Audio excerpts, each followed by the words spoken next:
नमस्कार, capital TV देख रहे हैं आप। मैं हूं आपके साथ पूजा। 5 राज्यों में हुए विधानसभा चुनाव के एग्जिट पोल सामने आ चुके हैं, पर किसी भी राज्य से कांग्रेस पार्टी के लिए कोई खुशखबरी सामने नहीं आई है। सिर्फ एक तेलंगाना एक ऐसा राज्य है जहां पे कांग्रेस पार्टी जीतने के कगार पे है। तो क्या कुछ है तेलंगाना का एग्जिट पोल, वो आपको बताएंगे। कैपिटल टीवी का एग्जिट पोल आपके लिए लेकर आए हैं और मेरे साथ जुड़े हैं कैपिटल टीवी के editor in chief doctor Manish Kumar और एग्जीक्यूटिव एडिटर राजीव जी। सर, आप दोनों का बहुत बहुत स्वागत है। धन्यवाद। तो आपने देखा होगा तमाम जो भी चैनलों में एग्जिट पोल चल रहे हैं, सिर्फ तेलंगाना एक ऐसा राज्य है जहां से कांग्रेस पार्टी के लिए कुछ गुड न्यूज है। और हमने भी आपके लिए कैपिटल टीवी का एग्जिट पोल तैयार किया है, जिसके आंकड़ों के मुताबिक बीआरएस को 45 से 55 सीटें मिल सकती है, तो वहीं कांग्रेस पार्टी को बीआरएस से ज्यादा यानी कि 52 से 62 सीटें मिल सकती है। बीजेपी को 5 से 15 और अन्य के खाते में 1 से 10 सीटें जा सकती है। तो सर, मेरा पहला सवाल आपसे, कांग्रेस के लिए गुड न्यूज है क्या? यस, गुड न्यूज है। और जो तमाम जो आंकड़े बता रहे हैं उससे ऐसा लग रहा है कि तेलंगाना में कांग्रेस पार्टी की सरकार बन सकती है। लेकिन इसके बाद जो है capital B, capital U, capital T है। बट ये जो बट जो है एक बहुत बड़ा सवाल है, क्योंकि 3-4 फैक्टर्स वहाँ पे काम कर रहे थे। और जो सबसे बड़ी चीज़ है कि बाकी के जितने भी जो सर्वे रिपोर्ट्स आए हैं उसमें भी ऐसा कोई भी एग्जिट पोल नहीं है जो कांग्रेस को बहुमत नहीं दे रहा। लेकिन बहुमत भी बहुत ही मार्जिन उसका बहुत कम है। अब सारी दुनिया कह रही है भाई छत्तीसगढ़ में टफ सिचुएशन है। सबसे इंटरेस्टिंग और सबसे टफ चुनाव ये तेलंगाना का हो रहा है। बिल्कुल। अब आप देखिए, इसका अंदाजा लगाइए कि ऐसा क्या हो गया कि कांग्रेस पार्टी वहां पे अचानक से बहुमत की पोजीशन में आ गई। अन्य के आंकड़ों में जाकर के देखिए तो ज्यादातर हमने तो 10 भी दिया है, और 10 इसलिए भी दिया कि थोड़ा सा लगा कि बड़ा बड़ा ऑकवर्ड सा लग रहा है। पिछली बार इस अन्य में ओवैसी साहब भी हैं, 7 सीटें थी ओवैसी साहब को, इस बार गायब हो गए। कोई ये कह रहा है कि ओवैसी का इस बार पत्ता साफ हो जाएगा। कारण ये समझिए कि कांग्रेस पार्टी इस जगह पे इसलिए पहुंची है क्योंकि जो मुस्लिम वोटर्स बीआरएस और ओवैसी के एआईएमआईएम को वोट दिया करते थे, उन्होंने पाला बदल लिया है, वो कांग्रेस पार्टी की तरफ चले गए हैं। तो मतलब बीआरएस इसलिए हार रही है क्योंकि जो मुस्लिम वोटर्स उसके थे वो कांग्रेस में चली गई और पासा पलट गया। एक दूसरी चीज जो अब तक कोई बता नहीं रहा कि वहां जो क्रिप्टो क्रिश्चियंस जो हैं, जो क्रिश्चियन पॉपुलेशन है, वो एक मुश्त होकर के कांग्रेस पार्टी को वोट दिया। लेकिन सारे लोग क्या कह रहे हैं, वहां पे कांग्रेस पार्टी ने बहुत ही विगरसली कम्युनल पोलराइजेशन किया। वहां पे बीआरएस को हराने के लिए ईसाइयों को और मुसलमानों को लामबंद कांग्रेस पार्टी की एक जो कह सकते हैं कि पोलराइजेशन का काम किया। लेकिन उसको मीडिया के जरिए ये चॉकलेट उसके ऊपर लगा रहे हैं लोग कि भाई लोग सरकार बदलना चाह रहे थे, ये बदलाव की लहर थी। लेकिन असलियत क्या है? असलियत यही है कि कांग्रेस पार्टी ने बहुत ही क्लैंडस्टाइन तरीके से कर्नाटक से लोगों को ला करके, कर्नाटक के पादरियों को ला करके, मौलानाओं को ला करके, अलग अलग मुस्लिम संगठनों के नेताओं को देश भर से तेलंगाना में भेज के एक माहौल बनाया जिसमें ये दोनों माइनॉरिटी वोट जो है वो कांग्रेस पार्टी की तरफ जो है वो बिल्कुल सर, और इसका जिक्र हमने अपने शो ब्लैक एंड व्हाइट में भी एक बार किया था। सर, चुनाव से पहले जिस तरह से एक एक कर मुस्लिम संगठन ने ये ऐलान कर दिया कि वो कांग्रेस पार्टी का साथ देगी, वो एक बड़ा फैक्टर आपको लगता है? ये फैक्टर है और इसमें कोई दो राय नहीं है, क्योंकि इन लोगों को डर ये लग रहा था कि एंटी इनकम्बेंसी जो बीआरएस के लिए है, के चंद्रशेखर राव के खिलाफ है, वो अगर वो लोग बट गए और भारतीय जनता पार्टी के तरफ चले गए तो भारतीय जनता पार्टी वहां सरकार बना लेगी।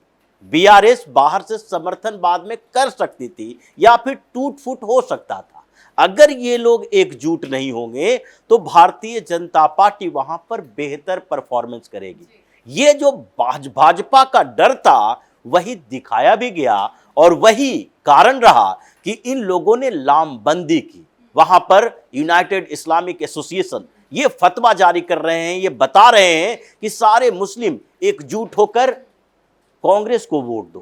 कांग्रेस को वोट देने के पीछे ये जानते थे कि एआईएमआईएम पूरे प्रदेश में कहीं भी बीआरएस या कांग्रेस को चैलेंज नहीं कर सकता या भारतीय जनता पार्टी को चैलेंज नहीं कर सकता, क्योंकि पिछले जितने चुनाव हुए हैं हैदराबाद के इर्द गिर्द ही 6 सीट 7 सीट एआईएमआईएम को आए हैं और हैदराबाद में ही ग्रेटर हैदराबाद म्युनिसिपल कॉर्पोरेशन के चुनाव में ये जो एआईएमआईएम था वो 44 काउंसलर भेजे थे। भारतीय जनता पार्टी 48 काउंसलर जीत के आई थी पिछली बार। लेकिन जो इस समय सिचुएशंस थे वो केसीआर के खिलाफ थे, लेकिन फिर भी केसीआर के खिलाफ इतनी खराब स्थिति नहीं रही, क्योंकि अभी भी वहां का 20-25% लोग ये तो पूरी तरह के मानते हैं कि केसीआर ने तेलंगाना बनाया है। और उसके बाद जो कुछ लोग हैं जिनको परेशानी हो रही थी ये करप्शन के मामले से, केसीआर के 9 साल के एंटी इनकम्बेंसी की सरकार नहीं चला पाए, अपने परिवार के लोगों के इर्द गिर्द ही घूमते रह गए, मंत्रालय हो, पार्टी का संगठन हो, ये बगावत जो लंबे समय से 2 साल से उनकी पार्टी के भीतर चल रही थी, इसके कारण भी बिखराव होना था। लेकिन सबसे बड़ी बात यह थी कि भारतीय जनता पार्टी के उभरने का डर दिखाया गया और कांग्रेस के लोगों ने यह डर दिखाया, जिसके कारण पोलराइजेशन तो हुआ ही। जी, लेकिन ये जो इंपॉर्टेंट फैक्टर है इस पे तो हमने चर्चा की, लेकिन एक और बड़ा फैक्टर है जिसको लेकर कांग्रेस पार्टी नजर आई। जहां जहां चुनाव प्रचार हुए फ्री का लॉलीपॉप दिया गया, जो फ्री के वादे कांग्रेस पार्टी ने किए, उसका भी क्या कुछ थोड़ा बहुत असर पड़ेगा? देखिए, मैं शुरुआत से इस फ्री, ये लॉलीपॉप, ये रेवरी राजनीति जो है उसका मैं विरोधी रहा हूं।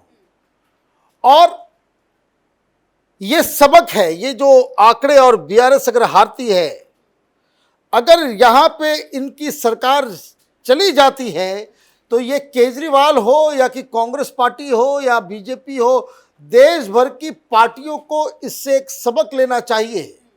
ये केजरीवाल, ये कर्नाटक में कांग्रेस, ये कांग्रेस पार्टी, ये क्या फ्री बीज देंगे? फ्री बीज, ये जो मुफ्त की रेवड़ियां बांटकर चुनाव जीतने का जो कीर्तिमान ये केसीआर जो स्थापित कर चुके हैं, वहां सब कुछ फ्री है। आप इस चीज को समझिए, ये फ्री बीज पॉलिटिक्स के, मुफ्तखोरी के ये सबसे बड़े प्रणेता हैं, यही उसके बिगिनर हैं। और इनकी हालत ये हो रही है तो आप ये समझिए कि कभी भी किसी नेता के खिलाफ जो है ये मसला हो सकता है। लेकिन मैं आपको बता दूं, तेलंगाना तबाही के कगार पे खड़ा है। 6 लाख करोड़ रुपए, एक छोटा सा राज्य है, 6 लाख करोड़ रुपए कर्ज है, और इसे तो अब केंद्र के इससे टैक्स के अलावा कोई कर्ज भी नहीं मिलेगा, आरबीआई भी पैसा नहीं देगी। ये लोग जो वादा करके गए हैं वहां दंगे करवाएंगे ये लोग, कारण कि आपने तो सब कुछ कह दिया। भाई कर्नाटक में आप कर लिए क्योंकि कर्नाटक में पैसे हैं, पंजाब में आप कर पा रहे हो, पैसा है, दिल्ली में कर पा रहे हो, पैसा है। आप ये काम तेलंगाना में, आप ये काम झारखंड में, आप ये काम उड़ीसा में, आप ये काम बिहार में, बंगाल में, जहां सरकार के पास पैसा नहीं है तो वहां आप फ्री बीज नहीं दे सकते। ये एक बहुत बड़ा एक कारण है, और इससे बीजेपी को भी और कांग्रेस को भी और केजरीवाल को भी सीख लेनी चाहिए कि ये जो मुफ्त की रेवड़ी वाली जो चीजें जो है वो परमानेंट नहीं है। और जनता को भी ये समझ में एक ना एक दिन आ जाएगा। सर, मेरा आखिरी सवाल आपसे है, आंकड़ों के मुताबिक अगर कांग्रेस पार्टी जीत भी जाती है तो क्या केसीआर इस हार को स्वीकार कर पाएंगे? केसीआर स्वीकार तो नहीं करेंगे, ये बात तो है। अगर कांग्रेस को 60 से 65 सीटों के बीच मिलता है वहां पर, तो भी कांग्रेस के लिए बड़ी मुश्किल होगी। अगर सरकार बन गई तो सरकार बचाए रखना, क्योंकि वहां पर कांग्रेस के लिए पहले से मुश्किलें थी।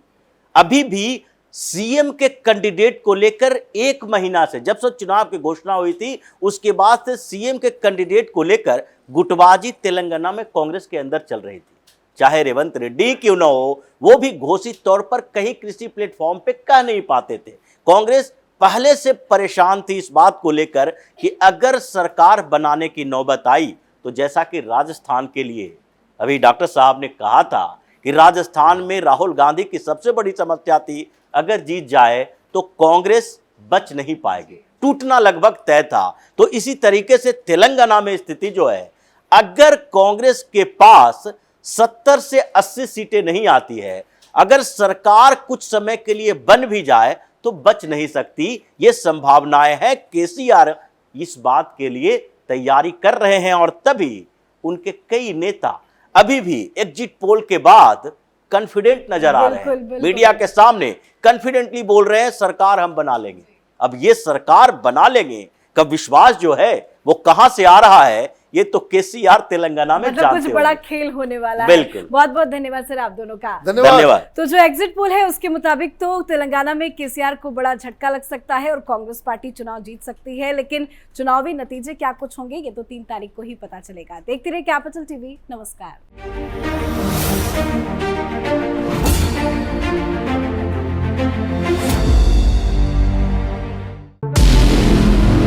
हमारे व्रत, हमारी परीक्षा, लक्ष्य तक पहुंचने की हमारी संयमित प्रतीक्षा। हमारे छठ से और हमारे हठ से पूरी दुनिया वाकिफ है। हमें विकल्प पर नहीं, अपने दृढ़ संकल्प पर अटूट विश्वास है, क्योंकि हार हम मानेंगे नहीं और विपरीत परिस्थितियों पर प्रहार हम छोड़ेंगे नहीं, जब तक हमारी जीत सुनिश्चित नहीं हो जाती, क्योंकि हम बिहार से हैं। कैपिटल टीवी पर मैं अमित प्रकाश लेकर आ रहा हूं बिहार पर एक ब्रांड न्यू स्पेशल शो, हम बिहार से हैं।